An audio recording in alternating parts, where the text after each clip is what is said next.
It's a warm, sunny morning in June. School has just ended across the nation, and millions of youngsters are planning vacation activities for the next several weeks. For the local scouts, it's a different story. For they've been planning this trip for months, and for the past 3, it's been endless hours in garages, barns, and cellars with their parents, building the canoes, which will now transport them 120 miles down the Chemung and Susquehanna Rivers. The Chemung River bank on Elmira's east side has been chosen as the launching point. The boys unload their 14 homemade canoes, which are as seaworthy as anything commercially built. Their wooden frames, covered with fiberglass, make them easy to carry and even easier to repair, as we'll see later in the story. Scores of parents and other relatives gather at the water's edge to make final inspections of the Scout supplies and gear, most wishing they could join in the exciting trip which is about to begin. Movie cameras grind and still cameras click in an attempt to capture the beehive of activity as the Scouts make final preparations for the journey. Preparation is important because for the next 5 days, the boys must live without the conveniences of home. The first leg of the journey takes the young adventurers down the winding waters of the Chemung River to a point near Chemung, New York, where they set up camp at the end of the first day. Next morning, the sun rises bright and warm, promising a typical June day. Life seems renewed, the aroma of campfire permeating the air. Over the fires, bacon and eggs sizzle in frying pans, and seated on logs, Scouts eat hearty breakfast in preparation for a long day afloat. Others wisely prepare for a long day under the burning sun by rubbing on suntan lotion.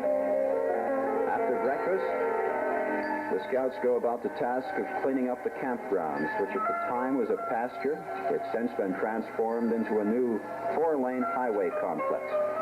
Following cleanup operations, each Scout visits the supply truck to fill canteens and pick up pre-packed lunches. Past experience indicated it unwise to carry more than the bare necessities in the canoes, for often they capsize, and on more than one occasion, cooking utensils and other items have been lost. A final policing of the campgrounds, and then the Scouts head for the riverbank to board the canoes for the next leg of the journey.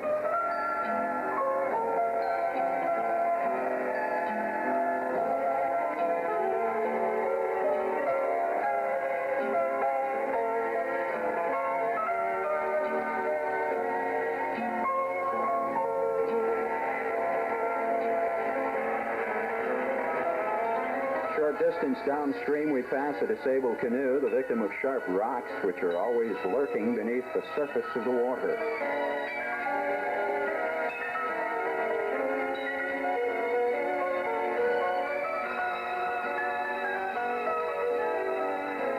Along the banks, wild animals and birds can be seen in abundance, and occasionally a domesticated animal stops to gaze at the strange objects floating downstream. We'll see one of those domesticated animals in a moment. The canoes momentarily disrupting the quiet which is ever present, for below the banks, the chaos of present-day living fades into the peaceful surroundings available to all for thousands of years, but enjoyed only by the fortunate few who seek it.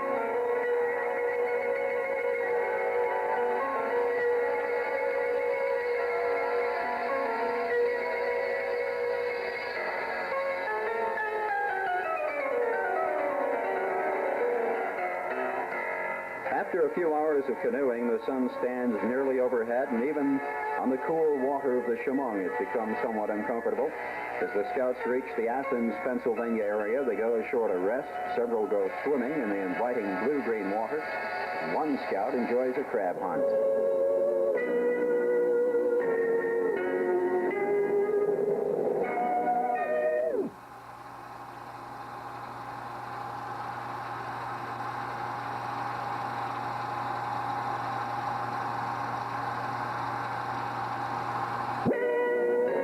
After a brief stay, the canoes are once again placed in the water and begin their almost silent movement toward the destination. Still 3 days and nearly 100 miles away.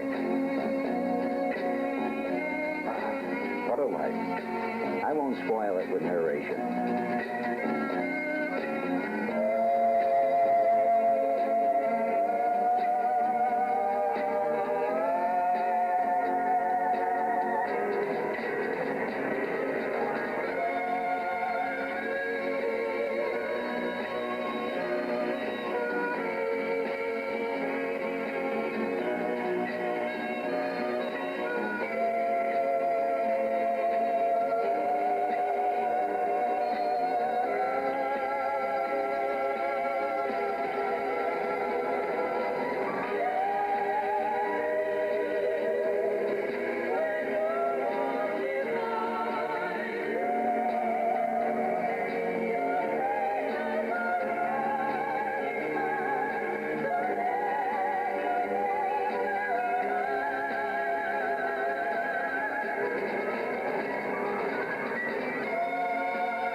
miles downstream, the canoes are beached while the scouts walk into Athens, Pennsylvania for snacks and a cold bottle of soft drink, one of the few contacts they'll have with normal living.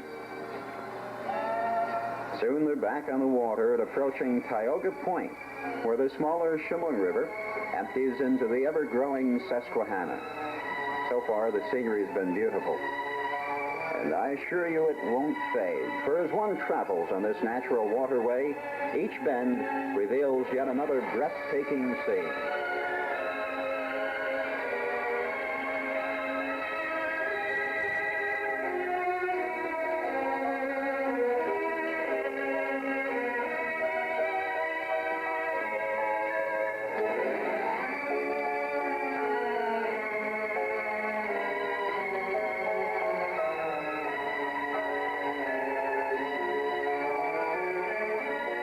After several hours of paddling, another small town comes into sight, and the overwhelming sensation of thirst brings several scouters to shore for a cold drink and rest. And again, the desire for snack draws two boys. Two boys going into town.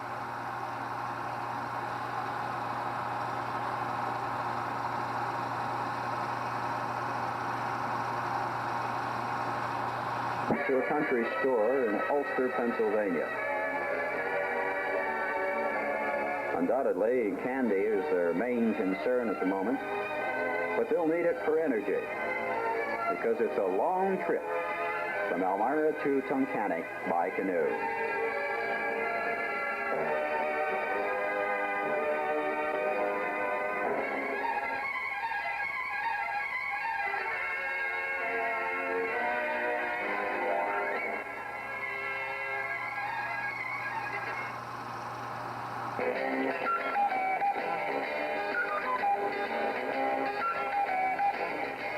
Now the shadows of dusk are rapidly lengthening, warning of the rapid coming of darkness, and a campground must be found. Stragglers continue to arrive at the little town of Ulster, Pennsylvania, and because of the late hours, scout leaders decide camp will be made nearby. Before setting up camp, the weary travelers with energy to spare spend the last few daylight minutes in a canoe race.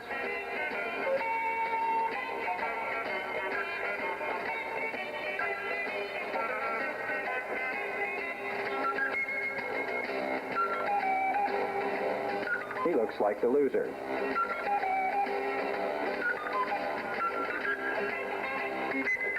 Leaders confer and decide there's still time for other activities like riding the gunnels, which is a lot of fun if you don't mind getting wet.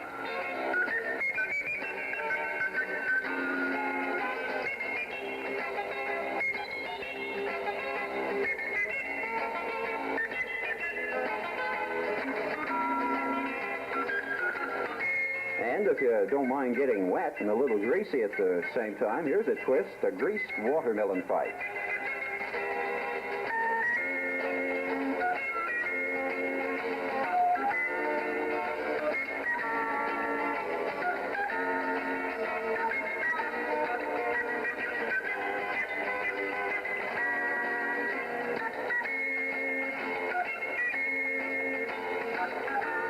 Watch the rocks. Ouch.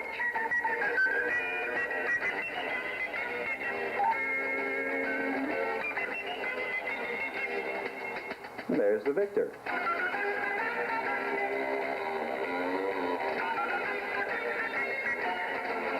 Now the sunlight's disappearing. It's been a long day, and after a long, hard day, most folks get kind of hungry. Boys solve that problem chuck wagon style. Stories are told by the campfire, and then everyone settles down for a much-deserved night's sleep.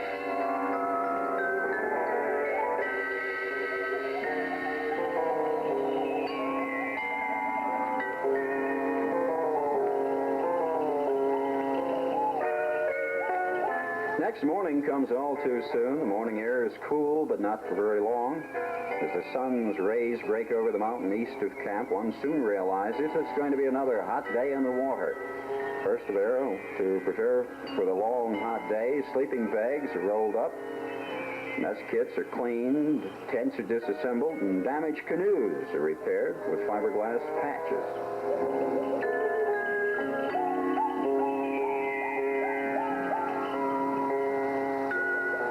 It's Sunday morning, and before anyone goes to the riverbank, a religious service is held in the wide open.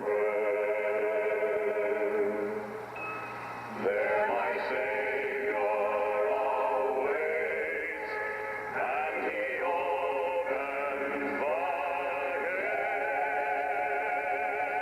gates to the beautiful garden of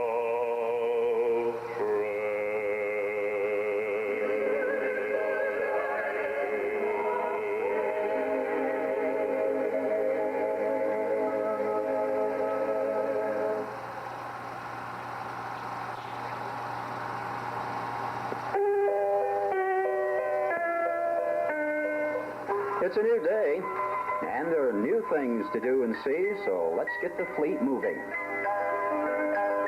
For the most part, the trip so far has been a lazy journey, with each person soaking up the warm sun rays, paddling at a speed suiting him, taking time to absorb each passing sight, and storing in the mind memories which will last a lifetime.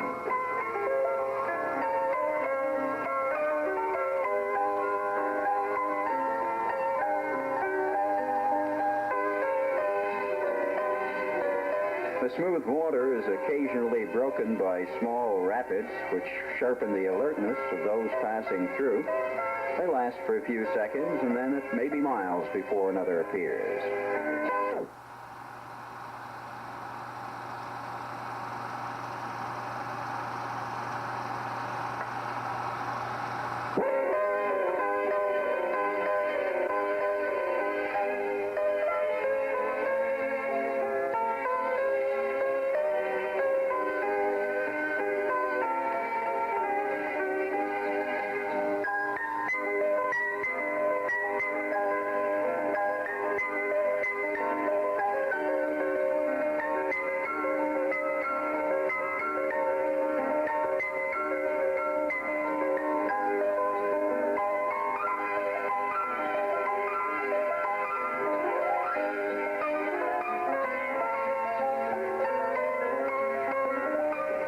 Mother duck and her little ones dart across the surface of the river in an attempt to escape from our approaching camera belt, and they soon disappear into a safe cove. As they disappear, the Pennsylvania town of Towanda appears. You guessed it, time to stop for refreshments and an opportunity to stretch the muscles. While time may appear to go rapidly on our film, it's been hours since we left Ulster, Pennsylvania.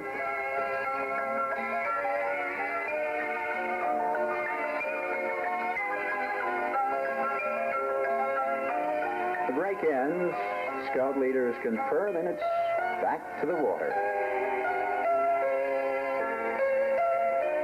The Susquehanna has grown since we exited from the Chemung, but the current remains relatively smooth. It flows in an almost endless course which will eventually take it to the Atlantic Ocean. It's beautiful, glassy in some areas, rippled occasionally by the soft summer wind, twisting and turning and unfortunately flowing unnoticed by most. At night, the frogs often are the only beings breaking the stillness, but don't get caught off guard. There are areas where only the bravest dare to venture. One wrong move and the canoe could capsize.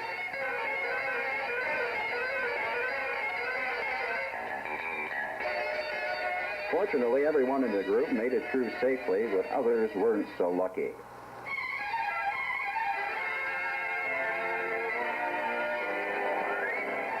Once again, the day is drawing to a close. Another campground must be located, and since these scouters are at the head of the fleet, it's their responsibility to start looking for a place to spend the night.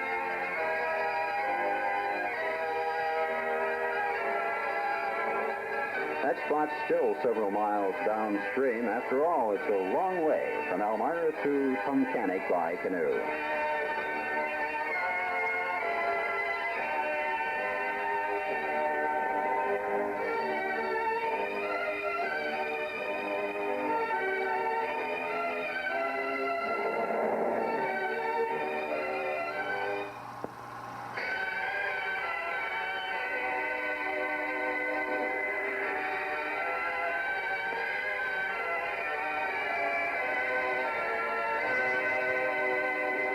As our journey continues, nature keeps rewarding us with a relaxing atmosphere. So relaxing, in fact, that at the end of each day and after hours of paddling, no one really feels exhausted.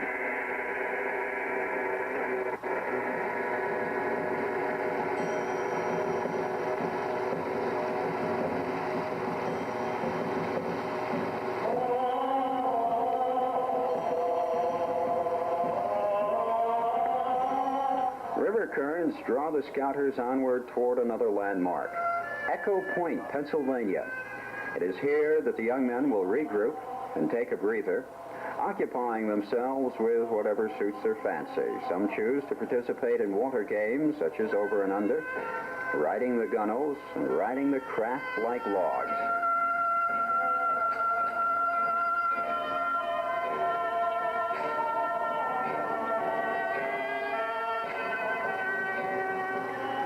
On shore, others are content to act as spectators.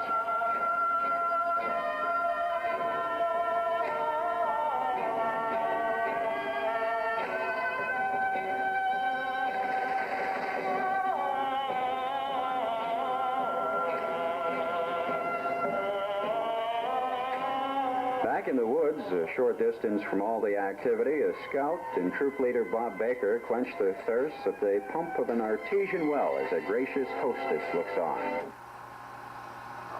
Thought it might just.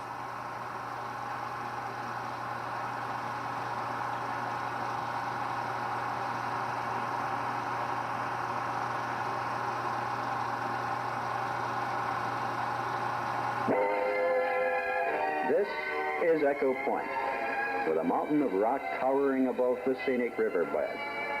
But now we must leave it and continue the journey.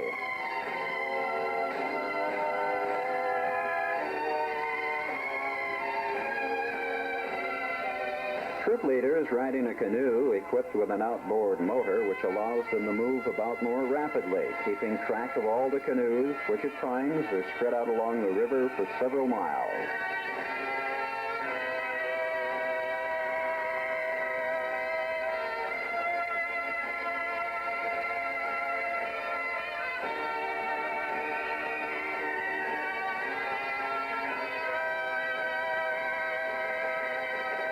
Now, well into the third day of the trip, the Scouts have traveled nearly 75 miles, and the destination is less than 48 hours away.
At dusk, and one by one, the canoes arrive at a remote rod and gun club. It is here that the Scouts will spend their third night under the stars. Later, Baker asks the head of the club if his scout troop can spend a night on the property. The unsuspecting host watches as the 15 canoes arrive and jokingly says, "You don't have a troop, you have a tribe." Permission is given with pleasure, and the young men prepare to spend the night. First, the good deed. The day is performed.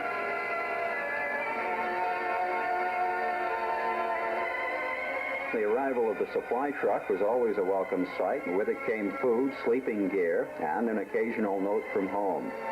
As I indicated at the beginning of the story, the truck was used for this purpose because on past trips, canoes had capsized, resulting in the loss of food and camping supplies. In a joint effort, the campground is prepared. Fuel for the campfire and cooking purposes is cut. Sleeping bags are unloaded from the trailer. Before supper, everyone takes a refreshing swim in the river. A little later, those with energy to spare battle in a water boxing match.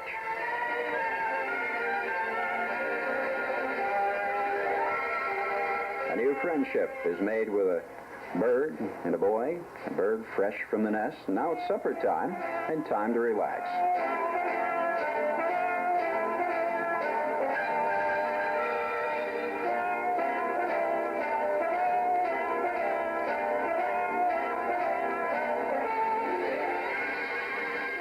On the fifth and final day of the trip, the scouts were up at the crack of dawn. They had camped overnight at Mahoopany, Pennsylvania. With the destination only a few miles away, the scouts march off to the riverbank to launch the canoes for the final leg of the journey. One boy stops for a moment to play with a lazy bullfrog. Then the fleet is off for a morning of canoeing.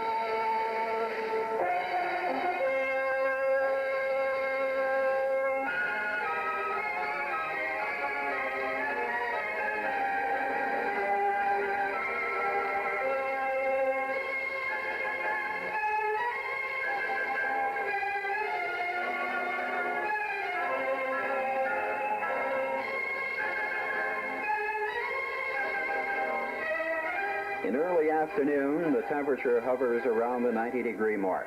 A brief period of escape from the hot sun comes when several scouts find a shaded cliff area. They beach the canoes and sit along the ledges, munching on snacks as they refresh themselves for the final few miles of canoeing.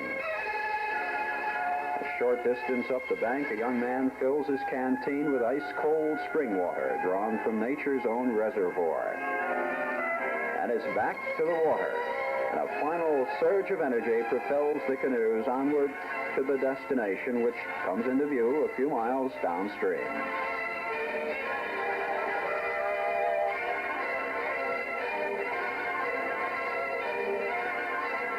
There it is, Tunkhannock, Pennsylvania. Tunkhannock is the name of a Delaware Indian village located at the mouth of the creek over 200 years ago. As the river flows, it's about 120 miles from Elmira. During this final day on the river, the scouts have made good time. It's mid-afternoon, and the supply truck won't arrive until early evening. Time with scouts is never wasted. The afternoon is spent flying. This boy swings from a tree.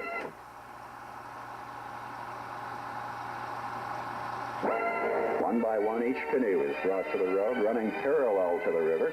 There, they will be loaded onto the trailer for the trip back home. For two, a cat nap. A game of cards. A rough and tumble game.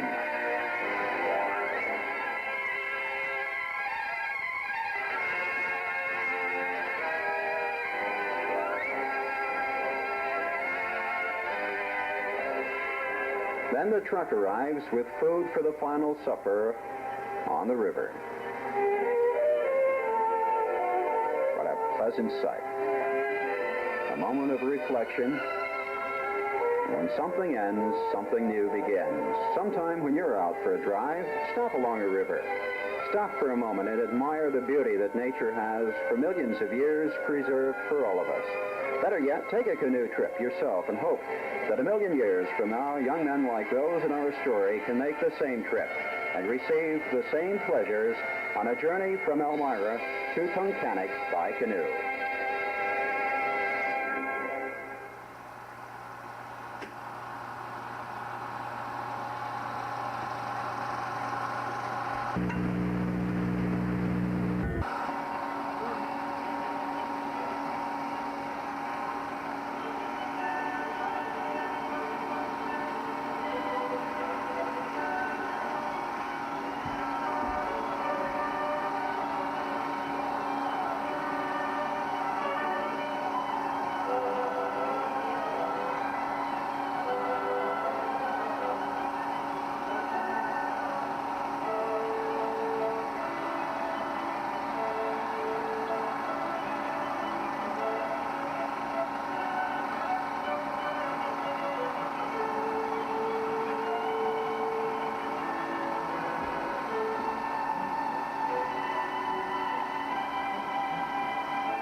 This is Troop 43's trip to Wanakina on Cranberry Lake in the Adirondack Mountains.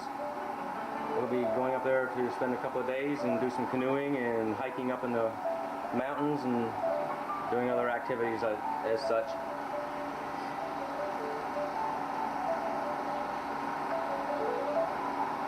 Playing a little football in the evening.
Where we were camping out that evening was up in the wilderness in the woods, and that's why it's so dark down below, even though it's light outside. The light was not coming through the trees.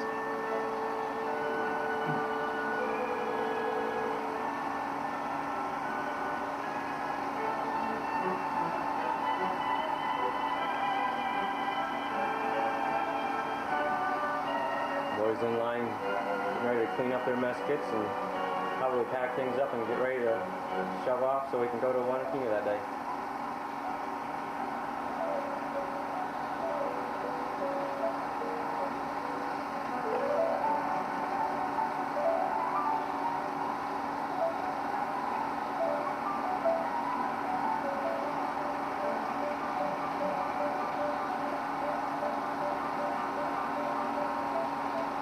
Camera shy, doesn't want his picture taken.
Nice roaring campfire for the evening, even though you can't see the boys around it. Shows you how dark it is in the wilderness at night.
the cameraman didn't know when it was a little too dark to take pictures, but we got more coming. Just hold tight. A good stack of bacon in the morning. We're frying some eggs and some pancakes. A lot of hungry boys when they get out in the woods. Mr. Andrews down there in the right-hand corner, he always seemed to show up when the picture taking was coming around.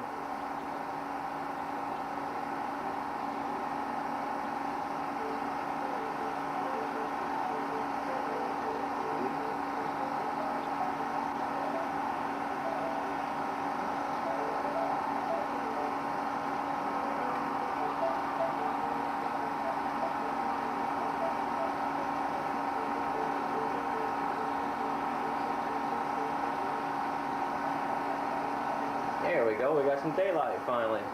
No wind for the sail, but paddles work just fine.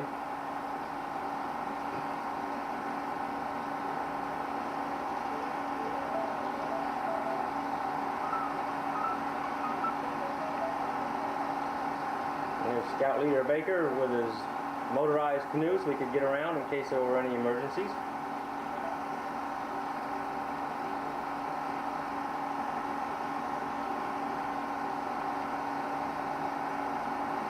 Canoeing out to an island in the middle of Cranberry Lake.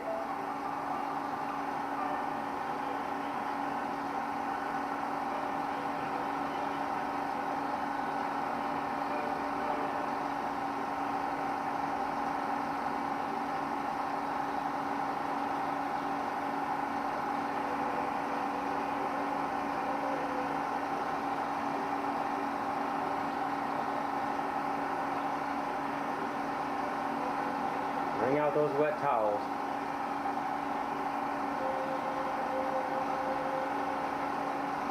And there we go, kayak style, putting paddles together and making two.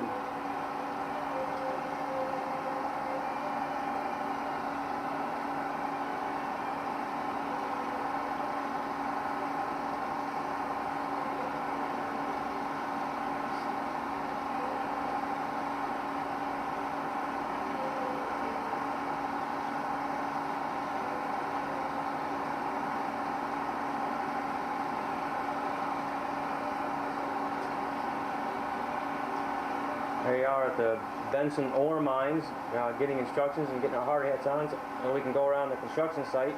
They mine for iron ore here up in upstate New York.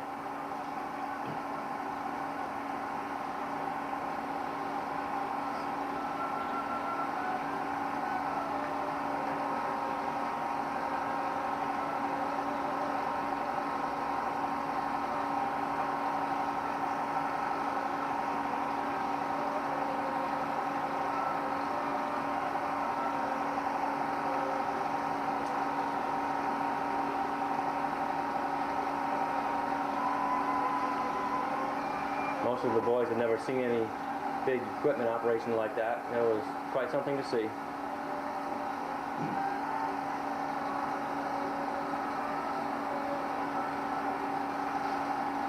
Here we are back at the lake.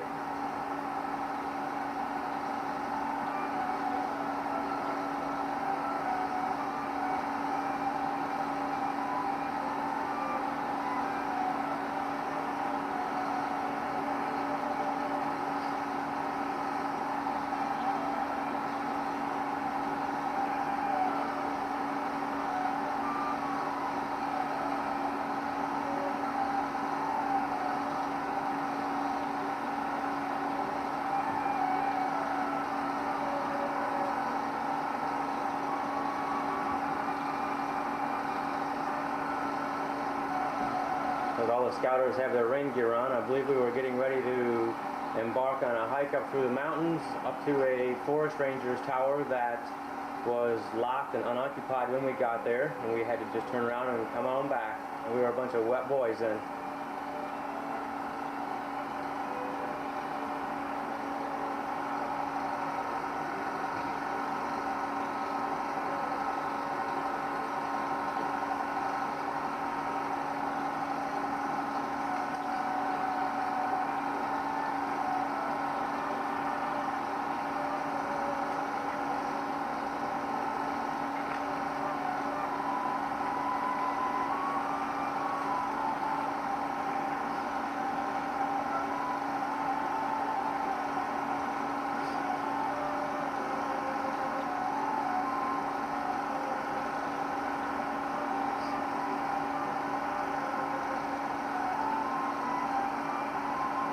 Scout Leader Baker.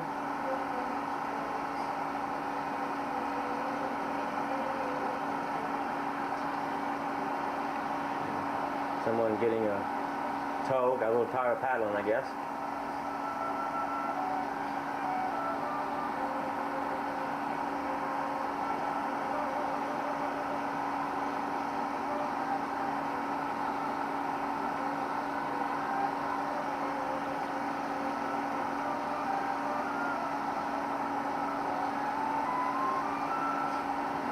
Larry Newton. Chris is in the canoe giving some scouters instructions on how to paddle, what different strokes to use to paddle more efficiently, and then giving some instructions on how to use the buddy system and upright a capsized canoe out in the middle of the lake, which we will see in a little bit. Raymond Houston on the right.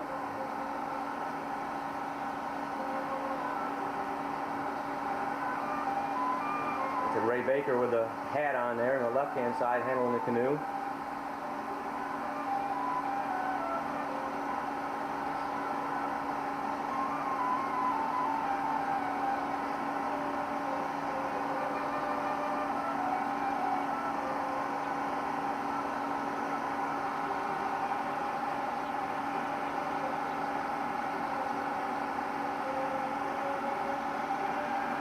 Here we go, capsizing the first canoe into the chilly water.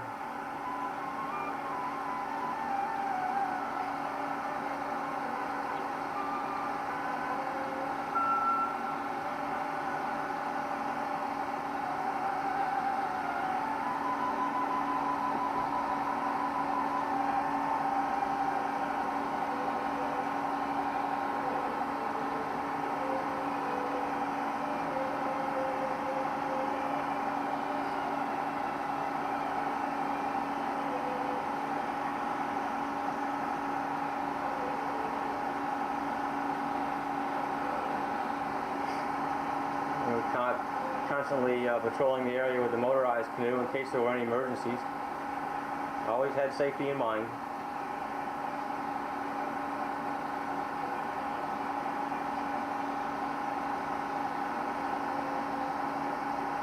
We're doing practice exercises in how to paddle a canoe ashore when it was partially submerged or all the way submerged in some cases. It was slow going, but they finally got there.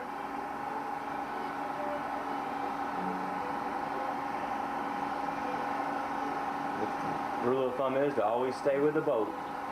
That way you'll be all right, even if it looks like it's going to sink on you.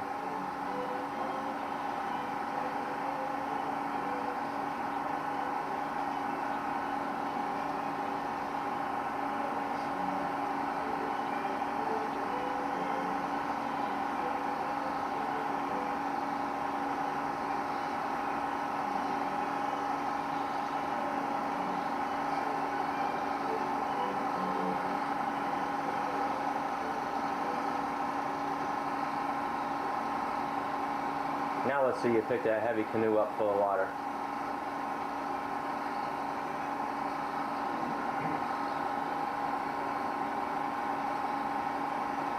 One of the Smith boys there with the purple baseball cap on.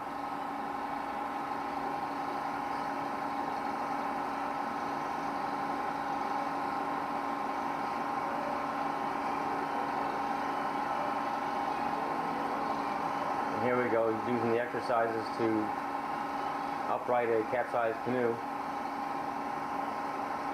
Pull it up on the other canoe and make sure it's empty, then you have to tip it back over.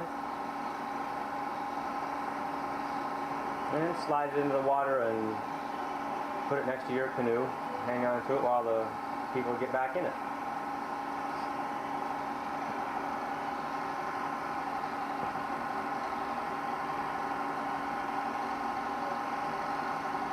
There we go. A little premature on tipping it over, but I think they made it. Let's try it again.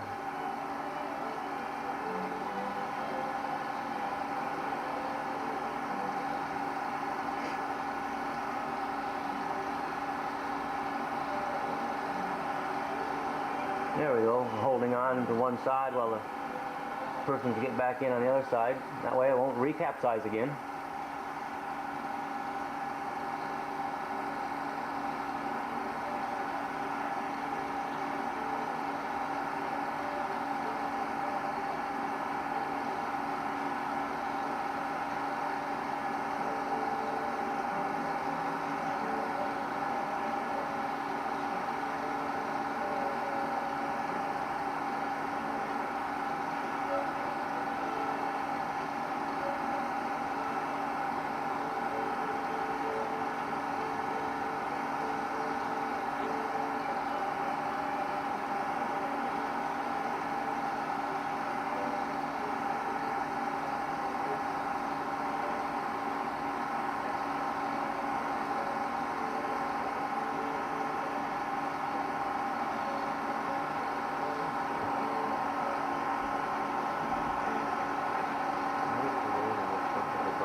Sometimes it's so easy to capsize a canoe, except when you're really trying to do it. Then it's a little rough. There's Bruce Shives.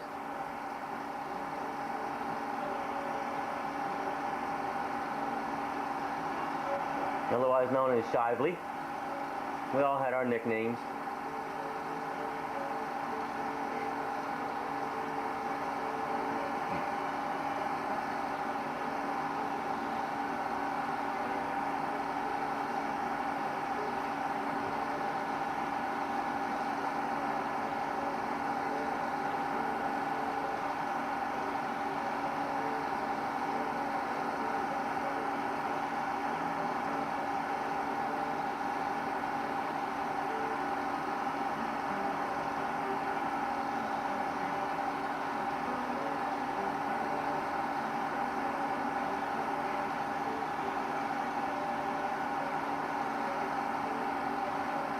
Yeah, I made it again.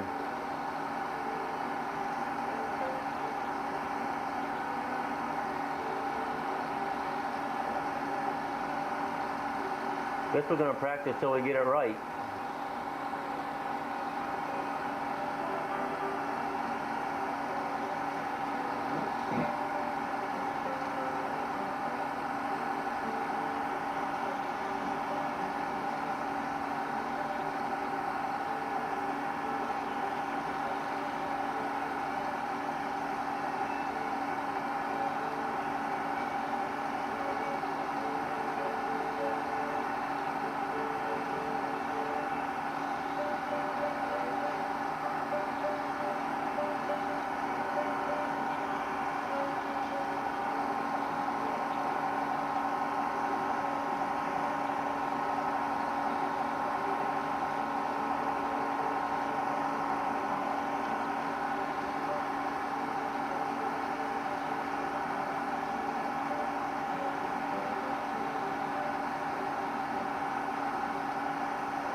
Trying to get out of the camera again. This one's not quite so camera shy. There's Danny Short.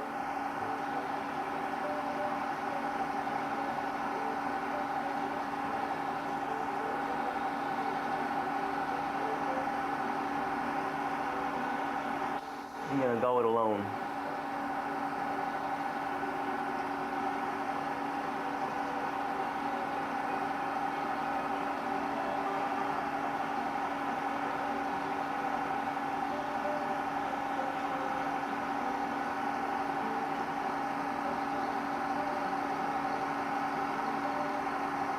We're back up at the campsite apparently. Even though it's still daylight out, it still looks dark under there.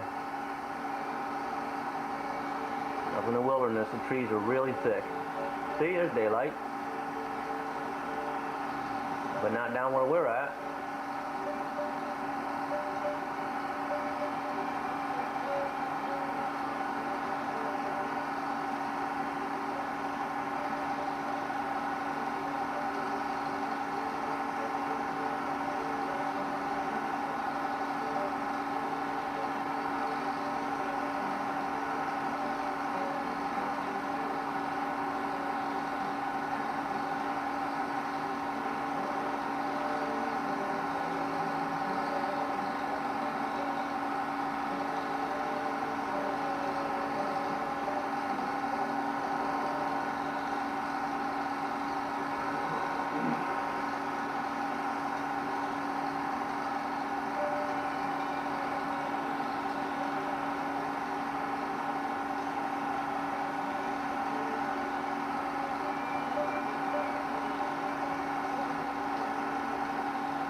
And that concludes our trip to Wanakina.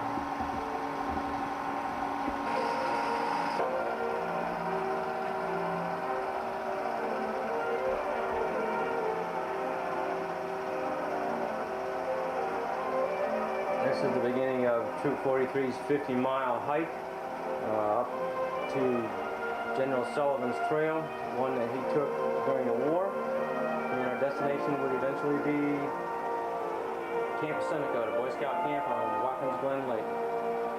And Seneca Lake, north of Watkins Glen. How's that?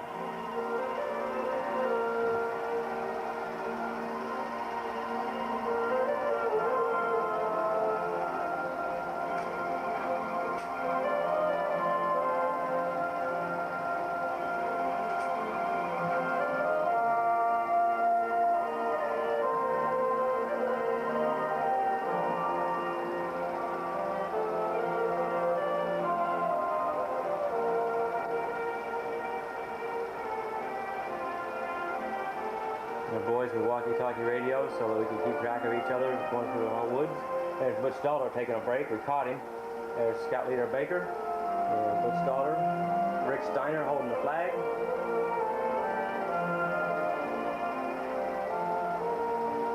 I guess after a few miles we needed to take a little break here. We're back at it again.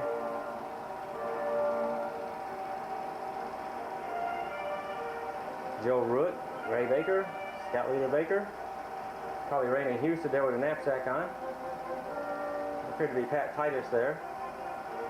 That's Smitty boy walking through. Chris Zim with a red hat on.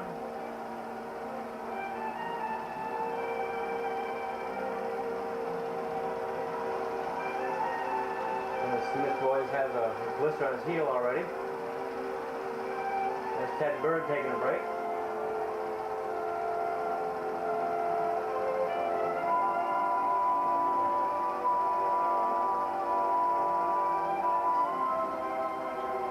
Ray Preston.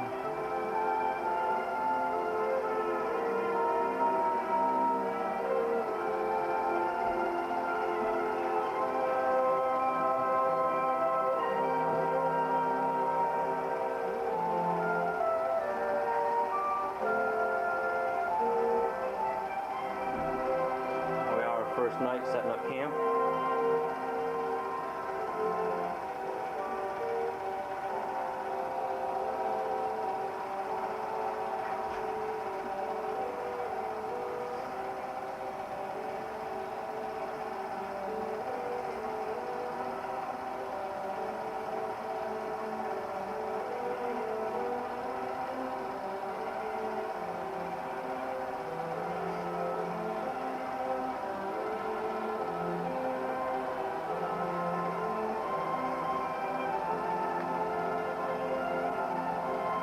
We are getting releasing some of our excess energy, trying to hit some of the boys at the bottom with some old tires we found at the top of the hill. You ever heard of dodge ball? We got Dodge the tire.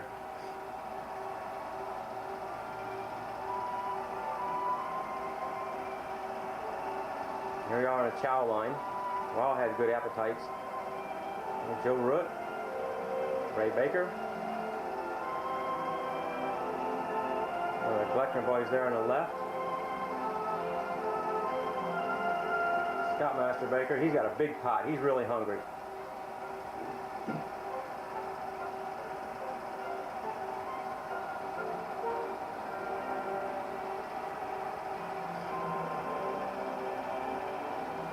Steve Gleckner there next to the Scoutmaster.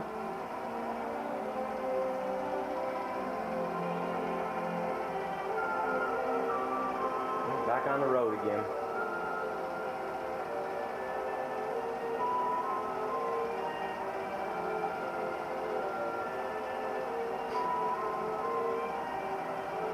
Here we are at the southern end of Seneca Lake, setting up camp in Watkins Glen for the second night.